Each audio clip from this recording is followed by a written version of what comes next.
Pour ne rien manquer, abonnez-vous maintenant.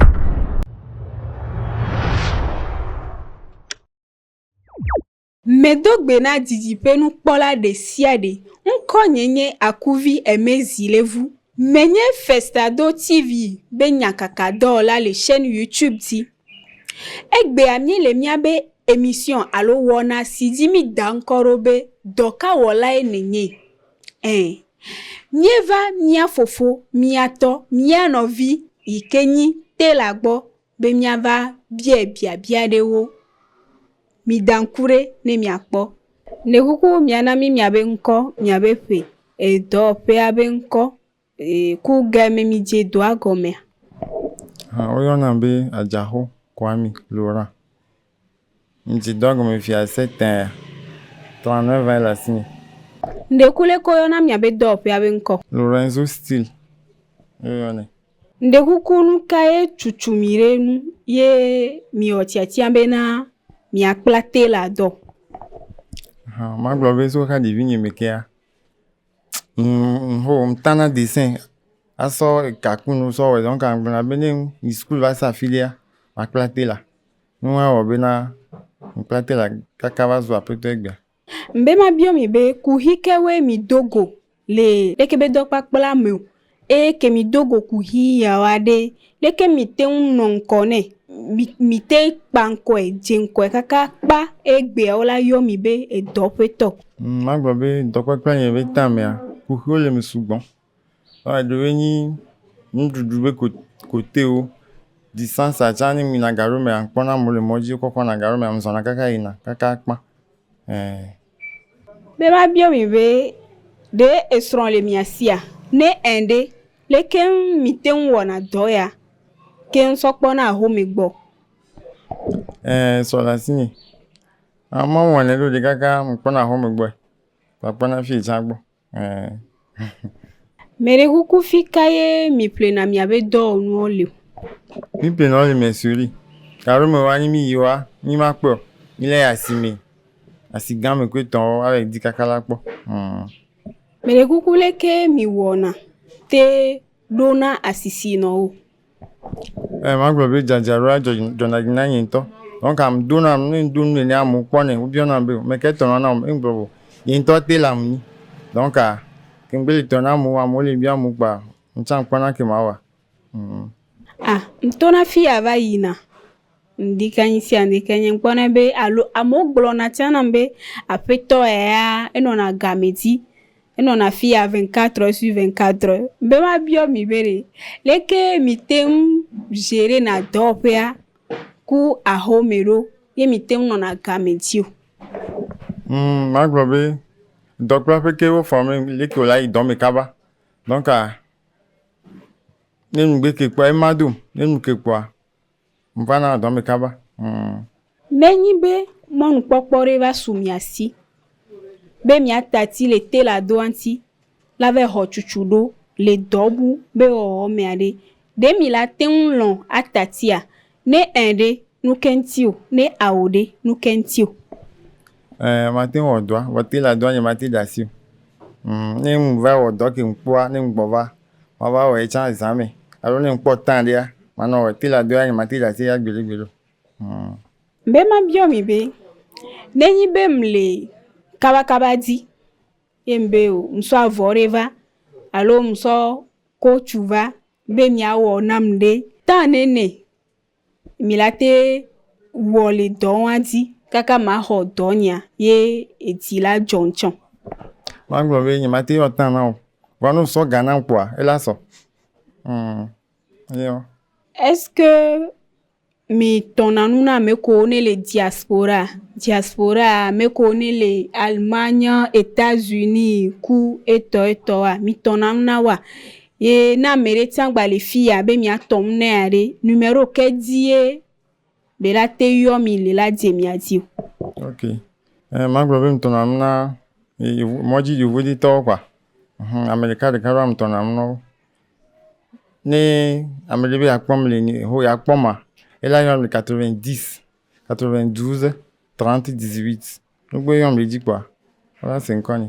Me ma bio mi be mi kpona le réseau di fifi TikTok ku novia YouTube ko towa mi kpona le di be amo wona publicité be yo le sawu be nyina vowu alo be nyina coach ko sana yemi yone le français gbe me be tu cousu ko to ablorito chonle o de na wo to na be premier choix ya mauvais lane enu o ambe ma biobe enu le nyinde ke le dafo ata mena mi ke mi abe doa ngba tele de vina mi abe le ikebe de na vina mi sanwa Manglobe ele dafo ata mena mi écoutez que bon et veste be côté a mon ngba le le to veste we le play donc a vous porter mi ton ne voir et nous tonton avec vous tout le coup tout cousu tiens parce que nous on t'a dit modèle que va mater quoi les tout cousu mo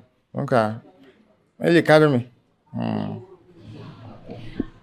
apeto mbe ma biomi be hotel de na funamia lo ne hotel va mi agbare leke mi te wona te pone tiangbo be chukara re pem na nyo hotel vana ne va mi ko mi négocier na va mi on est lodé for jona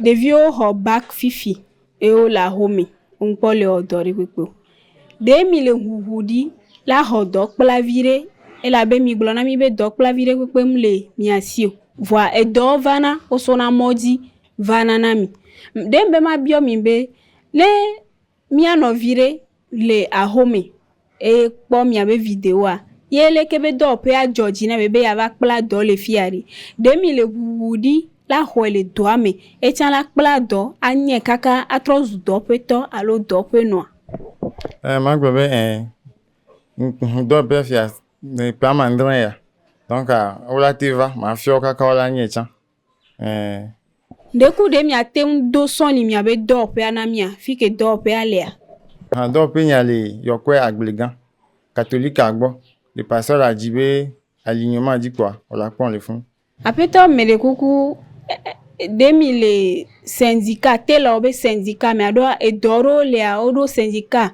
dare fovovo demi le tela obe syndicat remea ne ende leke be inaro ne aure nkata mi melemo que mi plana doa le syndicat me o que vale de kuni si vient pas le ndava yia wanyin podwe mo apeto msena zigerea amo tela oke mdogo kwa leko muyiwa gbobe tonwa o glona be na fana koni ko glona be yobe nkudo le dompo na yolo yobe dime fulo yobali ko eto mbe ma bio mi be edo ya leke be lewa enwa e wona mi acha nene a maglobe mo na mo bo mi be doa e causer na no bo no les andia tu sois libre côté à ton la ville quoi zo ville aya fila trova nkuvito ya mdo na mpona mo apeto me de kuku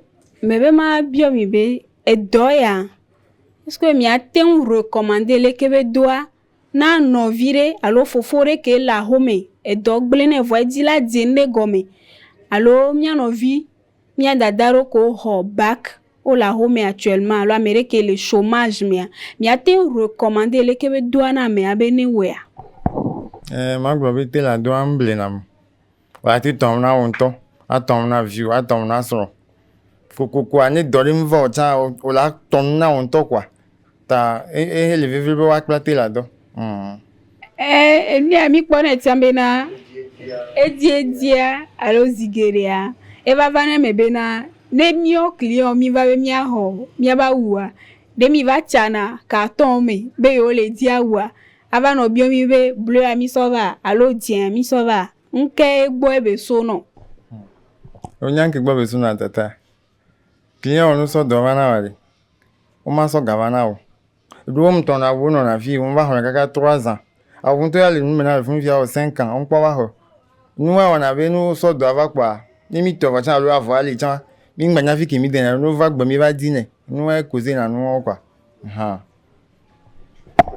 akpena mi kaka apeto me de kuku de enyare le miasi ke mi aten agbon e ke la ni ŋsẽ do amenya miate ŋu agblɔ na miatɔ tela kpɔtio ku tela ko wotsɔ ne mi sɔ awu vana ewɔna 6 ans gbɔ mi va xɔnɛa enya ɖe le ke miate gblɔ na woa.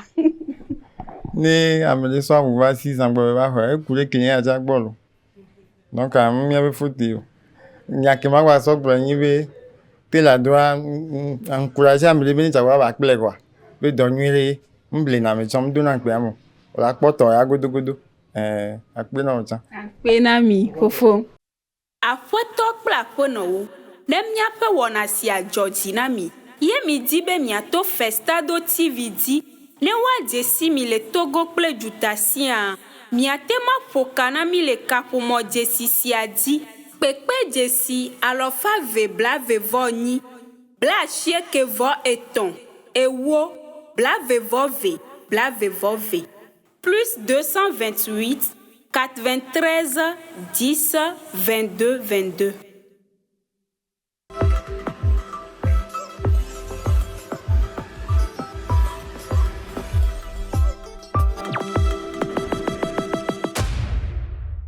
Réaction.